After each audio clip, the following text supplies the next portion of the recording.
Hi everyone, hope you're all having a great Christmas trading period. This is actually a departure from our normal fair tips series at TiPJAR due to the Department of Business and Trade releasing the draft code of practice on possibly one of the busiest nights of the year on Friday. I think it was about 5:30. So that was an interesting one for most operators over the weekend, trying to pick up the pieces from that and get to grips with it. So what we've decided to do today is actually share a 15-minute update to kind of take the temperature of the industry and the code of practice itself at the minute, and obviously hear from the Tronc man himself, the Tronc Advisor, Andy Hamman. So thanks for joining us today, Andy. Hi, thanks, Dan. So Andy, we'll just ask a few questions. We've also got a few questions that were sent in via a survey that we delivered to our database on Monday. So we'll ask a couple of those questions as well today. But ultimately, what are your initial thoughts on the code of practice, the draft code of practice that was released on Friday late in the day? I think it was good to have it.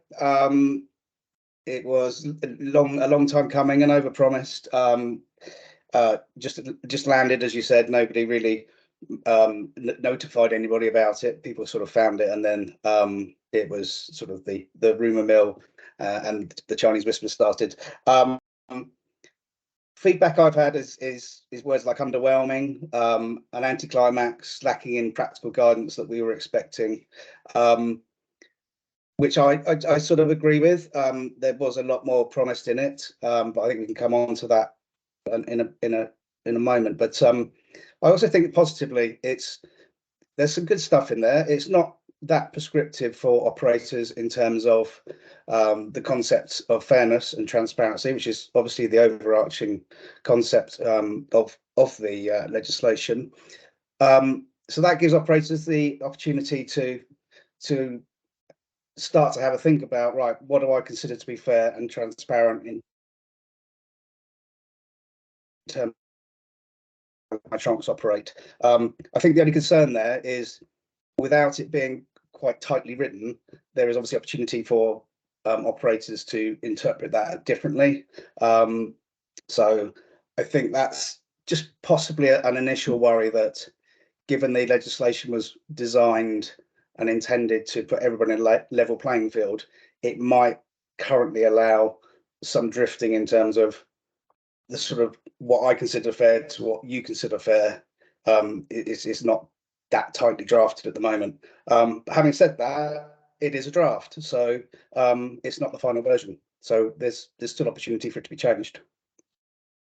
And yeah, I guess there was a little bit of a fear from those operators that possibly already have a very fair and transparent policy in place that this might be watered down. It doesn't seem like it's necessarily been watered down at this stage. It's, like you said, maybe just a bit more prescriptive and a bit more clarity is needed in some areas. Is that fair to say? Yeah, absolutely. I don't think anything's changed in terms of sort of the other key messages around. You must pay 100%. You can't take anything out of the Tronc to cover your admin charges. The Tronc master can't carry a reserve. Those messages are clear. Nothing's changed there. I think any further guidance is really needed or appropriate around that. There's no interpretations or differing interpretations to consider. What is useful is there's the mention in a couple of places around some further non-statutory guidance, which to me I feel is going to be the practical application of this. So what does the government consider is fair? What does the government consider is transparent?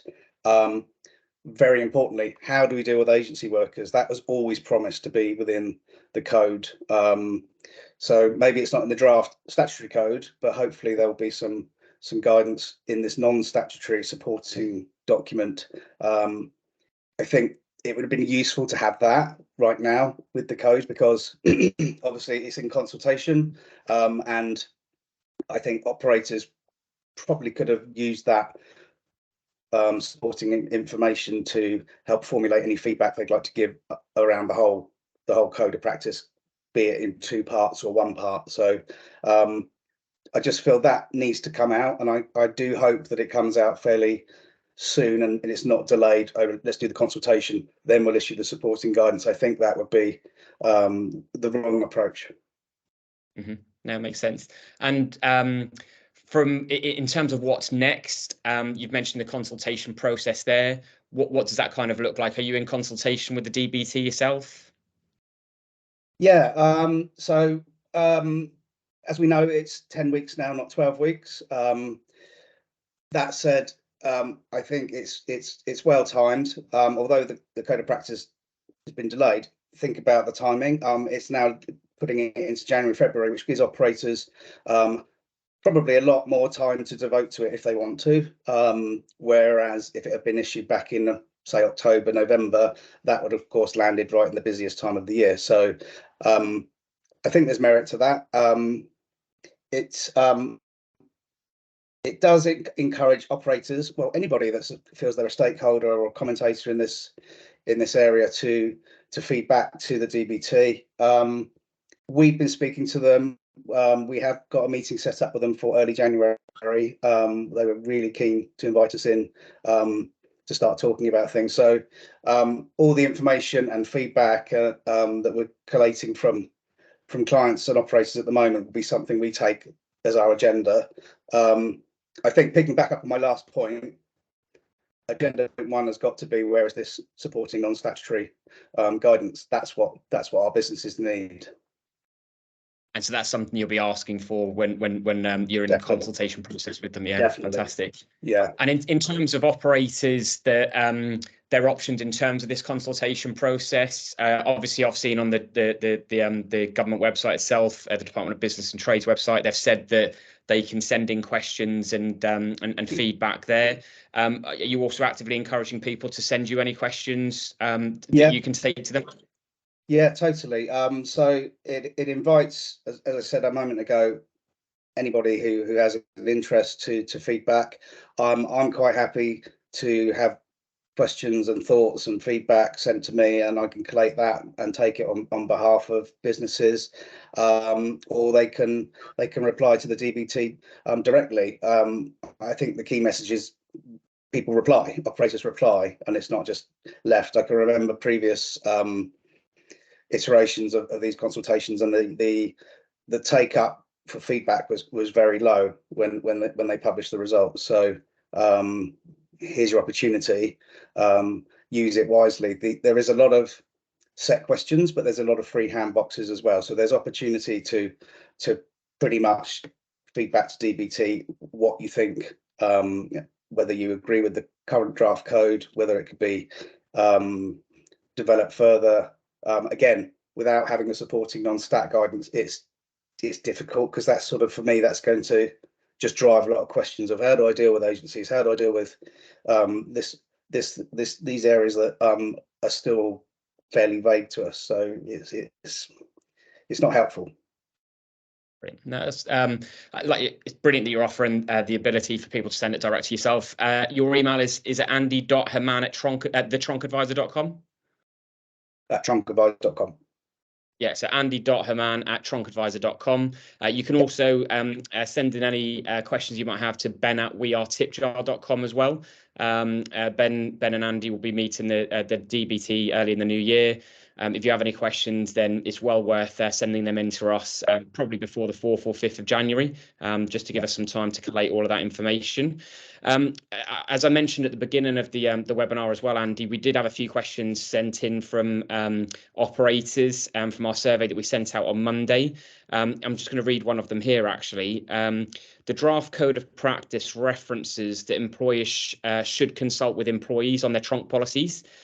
Does this mean consult with every employee, or is it reasonable to do a representative group of employees across a business? What's your thoughts on that? It's an interesting one, isn't it? Because if you look at it at face value, yes, you want buy-in from all of the members of the Tronc, so that everybody's happy, everybody feels it's fair, they know how it works, and what they should receive from the Tronc. So no surprises at a later date. I think the inherent risk, of course, is if you have a large estate with a large number of employees, if you invite hundreds of employees to make hundreds of comments, there's the chance that you're going to get hundreds of different versions and thoughts, which will inevitably mean you're just going to hit an impasse at some point. I think the concept of representatives from groups. I mean, this is very common in hotels, of course, with Tronc committees, where you have representatives from each department. I think that would be useful very well. Yeah. Even if it was in a restaurant environment, even if it was your GM that was sort of seeking feedback from his or her staff, and then feeding that back in centrally. I think doing nothing is not an option, but doing something that you believe you as an operator will give you some comfort that you're attempting to follow the guidance and ensure that fairness and transparency is being applied and is being recognised can only be a good thing. Yeah, I think that's sound practical advice. And ultimately, it talks about being transparent. This policy should be available for everyone to see. So if you're getting the consultation done with a group of representatives and making sure that everyone has access to the policy, obviously the policy can be changed at any time moving forward as well. So if they do get employees say that we don't believe that this is fair, then they can raise that even after the deadline of 1st of July. It's going to be a work in progress, isn't it? Yeah, absolutely. Nothing's particularly changed in that regard. Tronc policy should always be sort of a living document and reflect any changes or amendments as they come and go in the business. It's important, as with any policy, it should reflect what happens in practice. So keeping up to date is paramount. In terms of making it available, again, already speaking to a number of operators that are saying we're just going to put it on our staff portal or our intranet. Again, easy to access, easy to keep up to date. You don't have to start sending out hundreds and hundreds of hard copies. It's what works for your business. Again, the important thing is that you've made it available. Whether staff choose to read it or not is another matter, but you've made it available. I must put a plug in there for Super Tronc from TiPJAR as well at this point, that the Tronc policies are available in TiPJAR wallets for all employees that do use that. So that's a great way for it to be transparent across their business. Another question that came in is, what are your thoughts on how agency workers should be treated? I get a feeling that maybe this is one of the areas that we need a little bit more detail on in the consultation process in the final code of practice. Is that right? Definitely, absolutely, and it's for those operators that use agency staff. It's a common theme and a common concern. It's fine for the legislation just to say you must treat agency workers in the same way as you treat their employed counterpart, but that's fine. But we need to know, again, the practical application. How do we do that? We know we can either pay the agency worker directly from the operator, or we can pass monies through the agency. But there's practical considerations around that, which, interestingly, both the operator as the end user of the agency and the agency themselves are both having the same concerns. Maybe slightly different approaches, but certainly agencies like we've never used Tronc before. We're not used to receiving tips before. We need to think about how we process that and how we build systems. So it's the same theme, slightly different approaches to it, depending on which side, whether you're the payer or the agency being the receiver. Yeah. And so final question from the survey that we sent out, and then we'll probably do a final question from me. But we currently have a guaranteed Tronc system in place for some staff. How does that sit in the new code of practice? It depends on obviously the guarantee can be something that the company's controlling the Tronc or an element of the Tronc. It can be the Tronc master making some guarantees. I think the overarching issue here is for fairness and transparency, your policies need to be up to date and reflective of what's going on. So if the company is controlling an element of Tronc, for example, then you need to reflect that in the policy so that everybody knows that. Okay, so an element of the Tronc monies that are received, the company controls that and pays that to the staff because it's in their contracts of employment, and that's dealt with slightly differently. And then the rest of the Tronc is dealt with like this.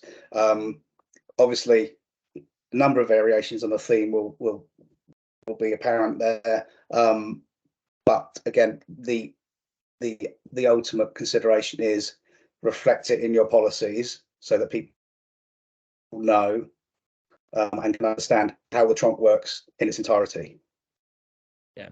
And so, like you said there, it's going to be transparent. Everyone in the business will know about this once the policies are released in the public domain for their teams.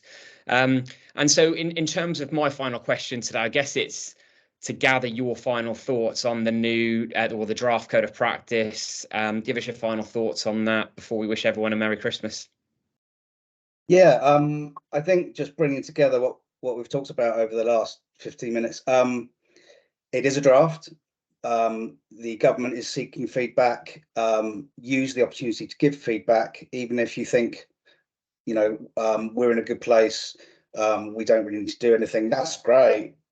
Tick, tick, tick. But I think the more feedback that the industry and the sector can give, there's obviously going to be many, many different thoughts. I think it's important, and respect to the government. They've taken a long time to get the code of practice out, but they've obviously given it a lot of thought.